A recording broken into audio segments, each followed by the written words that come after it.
कहानी की शुरुआत होती है वेलेंसिया शहर से, जहां इतनी जोरदार बारिश हो रही थी कि पूरे शहर की सड़कों पर ट्रैफिक जाम हो गया था। सभी गाड़ियां एक जगह खड़ी थी और आम लोग वहीं अटक चुके थे। वहीं रेडियो पर आने वाले जबरदस्त तूफान की खबर दी जा रही थी। सरकार ने लोगों को अपनी सुरक्षा के लिए एक ही जगह पर रहने की सलाह दी। इन्हीं गाड़ियों में से एक गाड़ी थी सैंड्रा नाम की एक औरत की, जो असल में वेलेंसिया बैंक की मैनेजर थी। उसने एंटोनियो नाम के एक आदमी को फोन करके पूछा कि बैंक से निकाले जा रहे आदमियों की लिस्ट में उसका नाम है कि नहीं। इस पर एंटोनियो ने उसे बताया कि उसे अभी तक कोई जानकारी नहीं मिली है। तब सैंड्रा ने कहा कि अगर लिस्ट में उसका नाम आए भी तो एंटोनियो को ये बात एक राज ही रखनी होगी। आखिरकार सैंड्रा अपनी गाड़ी से निकलकर बैंक में पहुंची और स्टाफ से पूछा कि क्या उन्होंने बैंक के अलार्म एक्टिवेट कर दिए हैं। तब माहिनो नाम के आदमी ने उसे बताया कि खराब मौसम और सड़कों पर जाम की वजह से अभी स्टाफ बैंक में पहुंचा नहीं है। उम्मीद है दोपहर तक मौसम ठीक हो जाएगा, फिर कर देंगे सारा काम। तभी एक एम्प्लॉय ने देखा कि सैंड्रा थोड़ी परेशान लग रही थी, तो माहिनो ने खुलासा किया कि बैंक से निकाले जाने वाले लोगों की लिस्ट में सैंड्रा का नाम आया हुआ है। उधर जब सैंड्रा अपने ऑफिस में गई तो उसने फिर से एंटोनियो को फोन करके पूछा। तब उसे पता चला कि उसका नाम सच में इस लिस्ट में आ चुका है, यानी उसकी नौकरी जाना तय है। ये सुनकर सैंड्रा काफी ज्यादा निराश हो गई। उसी समय अचानक हथियारबंद गैंगस्टर्स ने बैंक पर हमला बोल दिया। उनमें से कुछ ने बम वाली जैकेट भी पहनी हुई थी और जल्द ही उन्होंने सभी ऑफिसर्स को अपनी बंदूक से डरा दिया। वहीं दूसरी ओर सैंड्रा इस वक्त अपने ऑफिस में अपने रिश्तेदार वॉकन से बात कर रही थी। उसने वॉकन से मदद मांगी ताकि उसे नौकरी से ना निकाला जाए, मगर वॉकन ने उसे साफ कह दिया कि इसमें वो कुछ नहीं कर सकता। उसी समय अचानक गैलेगो नाम का गुंडा अपने साथी जैक के साथ उसके ऑफिस में घुस गया और उन्होंने सैंड्रा के हाथ पैर बांधकर उसे बंदी बना लिया। इसके बाद वो अपने औजारों की मदद से बैंक की तिजोरी तोड़कर उसमें से पैसे चुराने की कोशिश में जुट गए। इसी के साथ उन्होंने जमीन में एक सुरंग भी बनानी शुरू कर दी, जिसके जरिए वो लूट का सारा माल बैंक से बाहर ले जाने वाले थे। वहीं दूसरी ओर गैंग का लीडर यूरुग्वायो बैंक के सभी लोगों को अपने इशारों पर नचा रहा था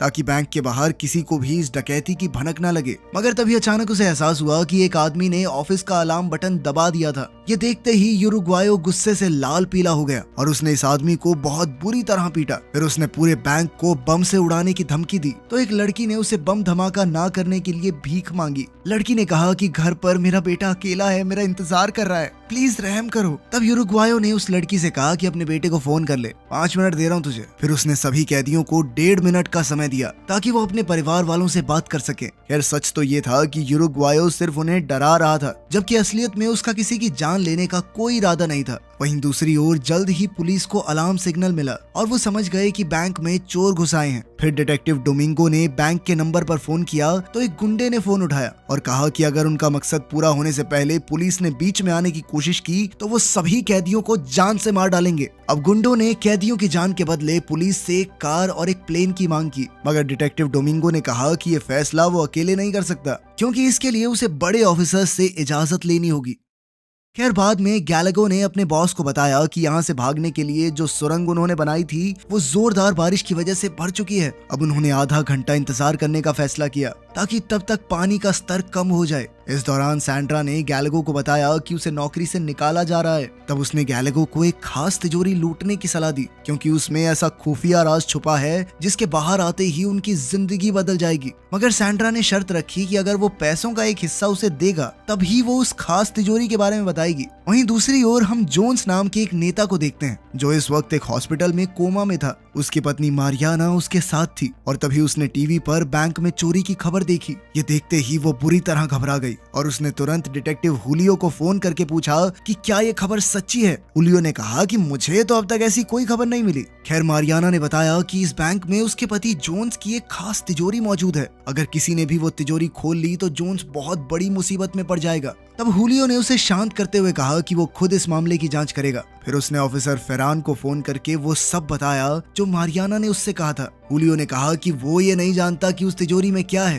पर जो भी है बहुत खुफिया चीज है। इसके बाद हम देखते हैं कि सैंड्रा गैलेगो को स्क्रीन पर एक वीडियो दिखा रही थी जिसमें जोन्स सिक्योरिटी डिपॉजिट वोल्ट की ओर जा रहा था और उसके हाथ में एक हार्ड डिस्क थी जिसे वो तिजोरी में रखने वाला था। सैंड्रा ने बताया कि आज से कुछ साल पहले एक डिटेक्टिव ने उसके घोटाले का पर्दाफाश कर दिया था, जिस वजह से वो काफी मुश्किल में फंस गया था। उस समय पूरे देश भर में उसके नाम की थू थू हो रही थी। तब जोन्स ने अपनी काली करतूतों के सारे सबूत और सरकार के उन लोगों की जानकारी जिन्होंने इस घोटाले में उसका साथ दिया था, सबका कच्चा चिट्ठा इस हार्ड डिस्क में भर के बैंक की तिजोरी में रख दिया था। अब गैलागो ने इस तिजोरी का नंबर बताने के बदले सैंड्रा को बैंक से चुराए बेशकीमती हीरे दिए। हीरे लेने के बाद सैंड्रा ने बताया कि उस तिजोरी का नंबर 314 है। उधर यूरुग्वायो ने डिटेक्टिव डोमिंगो को फोन करके बैंक में खाना भिजवाने को कहा। यूरुग्वायो ने यह भी कहा कि खाने में कुछ मिलाने की गलती मत कर देना, क्योंकि पहले इन कैदियों को खिलाऊंगा फिर खुद खाऊंगा, समझा। कुछ समय बाद गैलागो ने देखा कि सुरंग में पानी का स्तर बढ़ने लगा था, इसीलिए उसने तुरंत अपने साथियों से कहा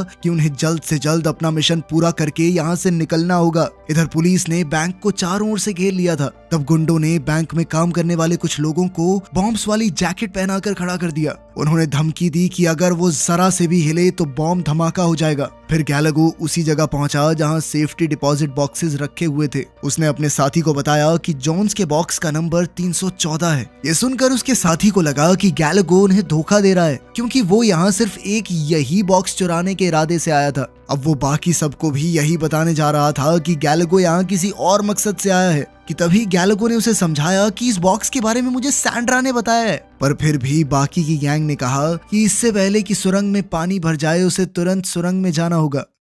अब सभी गुंडे लूट से भरे बैग्स लेकर तुरंत सुरंग में उतर गए और आखिरी गुंडे ने एक मजबूत रस्सी के जरिए सुरंग के छेद पर टेबल खिसकाकर उसे बंद कर दिया। फिर उनमें से एक आदमी अकेला सुरंग के अंत तक गया ताकि वो ये पता लगा सके कि सब लोग तैर कर यहाँ से निकल सकते हैं या नहीं। मगर कुछ ही पलों में उसकी सांस बंद होने लगी और उसने वापस लौटकर अपने साथियों से कहा कि पानी का बहाव बहुत ज्यादा तेज है। आखिरकार उन सब ने एक बार फिर बैंक में वापस लौटने का फैसला किया। उन्होंने पूरी जान लगाकर छेद से टेबल हटाया और वापस बैंक में घुस गए। इसी दौरान पुलिस भी बैंक में घुसने को तैयार थी। डोमिंगो ने उरुग्वायो को फोन करके कहा कि उनके लिए खाना बाहर पहुंच चुका है और अब उसे बैंक का दरवाजा खोलना होगा। अब एक गुंडा बैंक का दरवाजा खोलने गया और उसी समय बाहर पुलिस बैंक में घुसने के लिए दीवार के पास तैयार खड़ी थी। मगर जैसे ही दरवाजा खुला तो अचानक पुलिस को मिशन बंद करने का ऑर्डर मिला, जिस वजह से पुलिस वालों को ऐन वक्त पर पीछे हटना पड़ा। असल में जोन्स के साथ मिले हुए सरकार के ऑफिसर्स इकट्ठा होकर ये सोच रहे थे कि वो इस मुसीबत से कैसे निकलें। तब ये खुलासा होता है कि उनमें से एक ऑफिसर ने ही उरुग्वायो को तिजोरी से जोन्स की वो हार्ड डिस्क चुराने का मिशन दिया था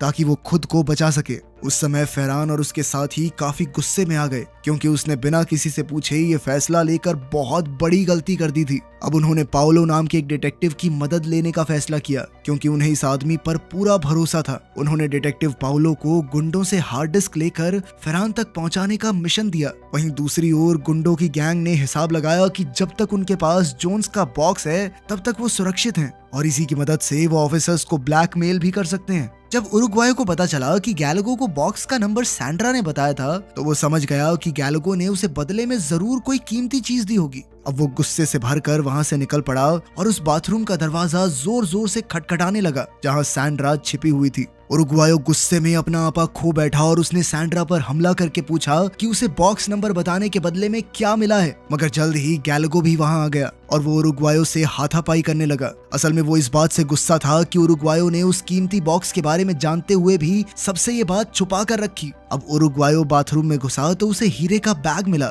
मगर वो खाली था। ये देखकर वो गुस्से से भर गया, क्योंकि वो ये समझ चुका था कि गैलागो ने सैंड्रा को पैसे नहीं बल्कि हीरे दिए थे। उसने बाकी की गैंग से कहा कि सैंड्रा उन हीरों को निगल चुकी है ताकि कोई उससे हीरे छीन न सके।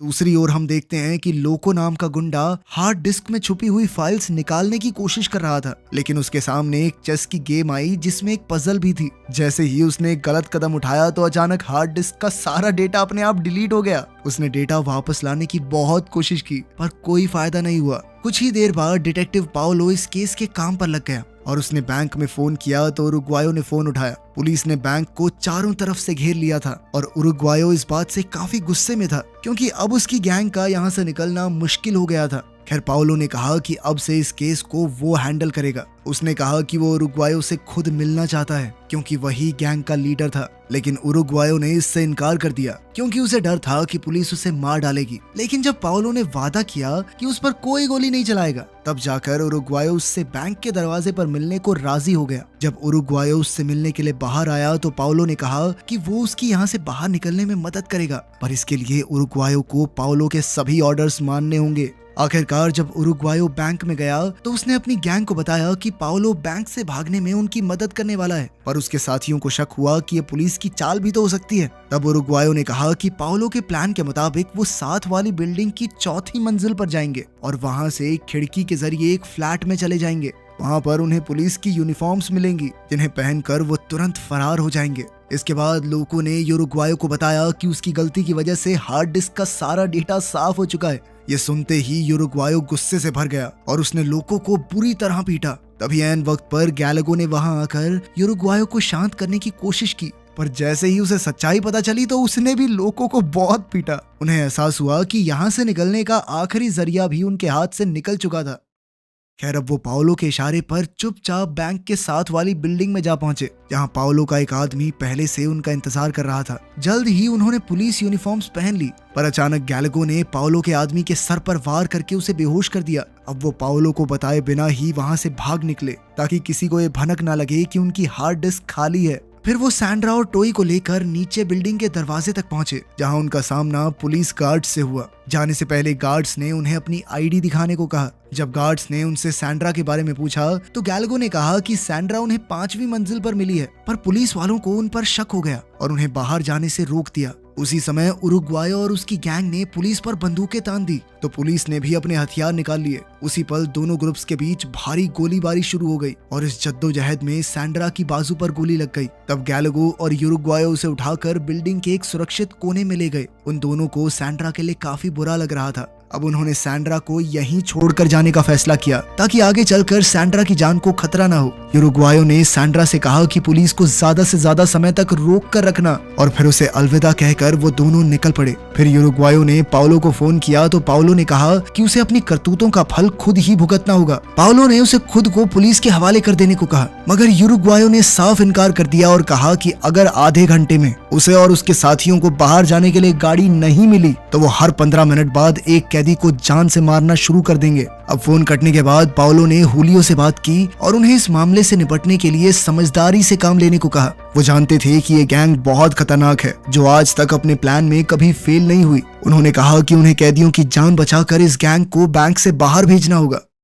उधर उरुग्वायो गैलागो के साथ सेफ्टी डिपॉजिट वॉल्ट रूम में बैठा था तो उन्होंने जो कुछ भी हुआ उसके लिए एक दूसरे से माफी मांगी। उन्होंने एक दूसरे को अपनी तरफ की कहानी बताई और जल्द ही वो दोनों एक साथ हंस रहे थे। वहीं दूसरी ओर लोको को एक कैदी से प्यार हो गया। वैसे ये लोको उल्टे ही काम कर रहा है सारे मिशन में। खैर इसके बाद वो उस लड़की को एक सुनसान जगह पर ले गया। उसने इस लड़की को अपने लूट के माल से काफी सारा पैसा दिया और कहा कि वो इसकी मदद से अपना कर्ज चुका सकती है। लोको ने कहा कि उसने ये पैसे एक भ्रष्ट नेता की तिजोरी से चुराए हैं जो आम लोगों के पैसे चोरी करके अपने खजाने भर रहा है। आखिरकार उस लड़की ने पैसे लेकर अपने कपड़ों में छुपा लिए और कमरे से बाहर चली गई। इधर उरुग्वायो और उसकी गैंग को लग रहा था कि चीजें उनके प्लान के मुताबिक नहीं हो रही तो उरुग्वायो ने एक तरकीब निकाली। उरुग्वायो ने पाओलो को फोन करके कहा कि वो एक सरकारी ऑफिसर से बात करना चाहता है। जब पाओलो ने इसकी वजह पूछी तो उरुग्वायो ने कोई जवाब नहीं दिया, बल्कि उसने धमकी दी कि अगर उसकी मांगे पूरी नहीं हुई तो वो किसी कैदी की जान नहीं लेगा, बल्कि अब वो जोन्स की उस हार्ड डिस्क का सारा डेटा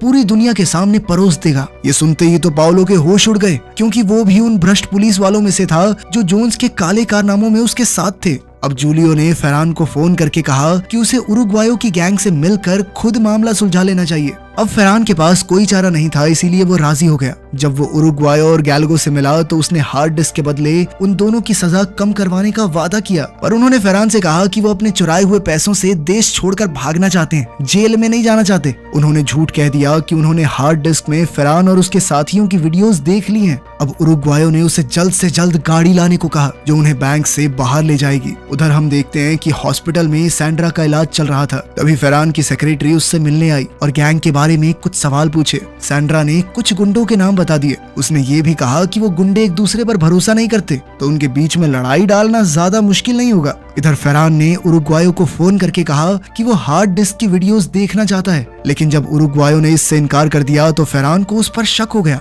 कि वो झूठ तो नहीं बोल रहा। फरहान ने कहा कि मैं जानता हूँ तुम्हारे पास कोई वीडियो नहीं है। फिर उसने अपने बॉस को ये सारा मामला समझाया तो उन्होंने बैंक में घुसकर गैंग को गिरफ्तार करने का फैसला किया। पुलिस ने धड़ाम से बैंक का दरवाजा खोलकर सभी कैदियों को तुरंत गिरफ्तार करके एक बस में बैठा दिया, मगर तभी ये खुलासा होता है कि उन गुंडों ने कैदियों के साथ कपड़े बदल लिए थे। जब तक पुलिस को इसका एहसास हुआ तब तक गैंग वहाँ से फरार हो चुकी थी। साथ ही उनकी लूट का सारा माल भी सुरंग के जरिए बाहर आ गया था, क्योंकि बारिश रुकने के बाद अब पानी का बहाव कम हो चुका था। आखिरकार पूरी गैंग बड़े आराम से देश छोड़कर भाग गई और एक नए सिरे से उन्होंने अपनी जिंदगी की शुरुआत